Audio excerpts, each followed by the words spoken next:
तो गिरिराज सिंह को आपने सुना। इस बीच बीजेपी ने अपने ऑफिशियल एक्स हैंडल से भी ट्वीट किया है, जिसमें कांग्रेस और इंडिया गठबंधन के नेताओं के हाथ में जॉर्ज सोरोस की फोटो है। बीजेपी ने लिखा है, नमस्कार कांग्रेस और भारतीय गठबंधन, हमने आपके लिए छवि ठीक कर दी, आपका स्वागत है। बीजेपी के एक्सपोज पर प्रियंका गांधी ने हमला भी बोला। उन्होंने कहा कि बीजेपी बाबा साहब का सम्मान नहीं करती है। तो जबरदस्त एक दूसरे के सामने नजर आ रहे हैं बीजेपी और कांग्रेस। अभी गिरिराज सिंह को आपने सुना, उन्होंने कहा कि अगर हिम्मत है कांग्रेस में तो पूरा जो कुछ बातें अमित शाह ने कही उसको पूरा दिखाएं। उन्होंने कहा कि भारत रत्न नहीं दिया बाबा साहब अंबेडकर को, पापी तक कह दिया कांग्रेस पार्टी को गिरिराज सिंह। देखिए, संसद में ये जिस तरह से इन्होंने अपमान किया है बाबा साहेब का, उसके बाद आज सुबह आपने देखा इनका ट्विटर हैंडल क्या है। इनके ट्विटर हैंडल पे बाबा साहेब की तस्वीर के साथ उनने खिलवाड़ की है। ये वही सोच है जो बाबा साहेब के जिनकी जो मूर्तियां हैं उसके हाथ पैर काट देते हैं, ये वही सोच है। इन पे कौन भरोसा करेगा?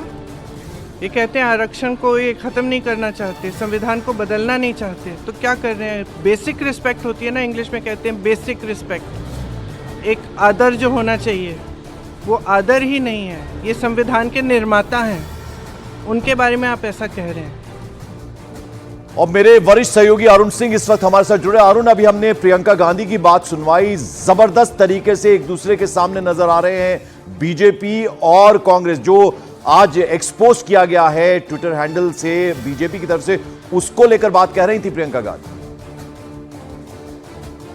देखिए पंकज, गृह मंत्री अमित शाह के राज्यसभा के बयान के बाद से कांग्रेस पार्टी लगातार इस मुद्दे को प्रमुखता से उठा रही है और मल्लिकार्जुन खड़गे ने खुद प्रेस कॉन्फ्रेंस करके गृह मंत्री का इस्तीफा मांगा और प्रधानमंत्री से कहा कि अगर वो इस्तीफा नहीं देते तो उनको बर्खास्त किया जाए। जिस पर गृह मंत्री ने भी जवाब दिया कि सिर्फ खड़गे साहब की खुशी के लिए मैं इस्तीफा नहीं दे सकता।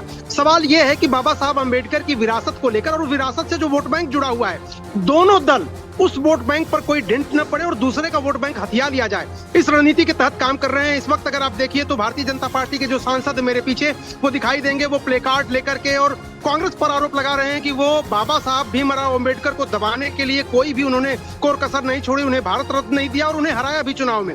वहीं कांग्रेस की तरफ से आज राहुल गांधी और प्रियंका गांधी दोनों ने नीले कलर का ड्रेस पहना है। बिल्कुल, मैं यही अरुण आपसे जानना चाह रहा था कि अब ये कलर पॉलिटिक्स भी एक तरह से शुरू हो गई है। आज नीले रंग के कपड़ों में आए हैं कांग्रेस के तमाम सांसद। देखिए, राहुल गांधी जो हमेशा सफेद टी शर्ट पहन के संसद में आते हैं, वो भी नीली टी शर्ट उन्होंने पहन रखी है। प्रियंका गांधी ने नीली साड़ी पहन रखी है। बाबा साहब भीमराव अंबेडकर से खुद को जोड़ने की ये कोशिश है, क्योंकि बाबा साहब अंबेडकर को जब भी आप देखेंगे नीले सूट में देखते हैं आप, और रंग भी उनका जो संविधान उनके हाथ में होता है उसके साथ हमेशा उनके सूट का रंग नीला होता है। ठीक है, जरा हमारे साथ अमित पांडे भी। अरुण, मैं लौटूंगा आपके पास। अमित, बीजेपी, हमने गिरिराज सिंह को अभी साफ सुना, उन्होंने तो पापी तक कह दिया है कांग्रेस पार्टी को। उन्होंने कहा कि भारत रत्न नहीं दिया है। साथ ही उन्होंने यह भी सवाल उठाया कि हिम्मत है तो पूरी बात सुनवाएं अमित शाह की। जी बिल्कुल, लगातार बीजेपी इस मामले पर कांग्रेस पर हमलावर हो रही है और कल खुद गृह मंत्री अमित शाह ने इस पर प्रेस कॉन्फ्रेंस की थी और उनके साथ कई केंद्रीय मंत्री भी यहाँ पर मौजूद थे। तो जितना ऑफेंसिव यहाँ पर कांग्रेस हो रही है, उतना ही आक्रामक बीजेपी यहाँ पर हो रही है कांग्रेस के ऊपर, और दोनों ही पार्टी एक दूसरे के ऊपर आक्रामक होकर इस मुद्दे पर एक माइंड गेम खेलने की कोशिश कर रही है और यह जताने की कोशिश कर रही है आखिरकार अम्बेडकर की सबसे बड़ी जो हितैषी पार्टी है वो वही है।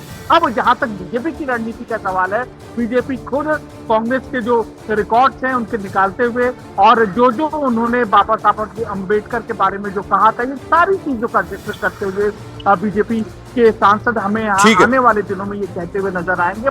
अलग अलग प्रदेश में पार्टी मुख्यालयों में भी ये बात सुनी जाएगी। बिल्कुल, तो एक दूसरे के आमने सामने हैं। अभी आपने अरुण सिंह को सुना, हमारे सहयोगी, उन्होंने बताया कि किस तरह से कांग्रेस जबरदस्त तरीके से हंगामा कर रही है, इस मुद्दे को उठा रही है, और दूसरी तरफ अमित पांडे ने बताया कि बीजेपी किस तरह से हमलावर है। इस बीच आपको बता दें, सुप्रिया श्रीनेत का सरकार